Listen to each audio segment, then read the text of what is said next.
प्रिय छात्रों, अस्सलाम वालेकुम। आज हम कक्षा 9वीं विषय हिंदी संयुक्त का पाठ क्रमांक 6 इत्यादि की आत्मकहानी का अध्ययन करने जा रहे हैं। इस चलचित्र में हमें लेखक यशोदानंद अखौरी जी ने आत्मकहानी क्या होती है इसका पूरी तरह से ज्ञान करवाने का प्रयास किया है।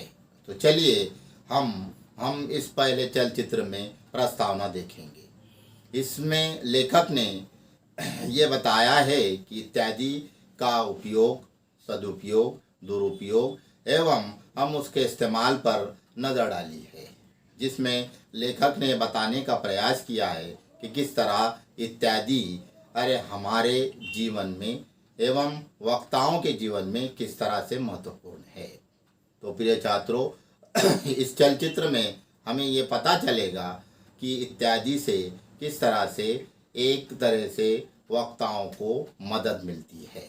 इस चलचित्र के माध्यम से हमें ज्ञात होगा कि हमें किस तरह से आत्मकहानी का अध्ययन करना है। आत्मकहानी का अर्थ होता है कि किसी के जीवन में होने वाली अच्छी, बुरी एवं वो तमाम बातें जिससे उसके जीवन में उनमें प्रभाव पड़े। तो चलिए आने वाले चलचित्रों में हम इस पाठ को 2 चरणों में इसका अध्ययन करेंगे।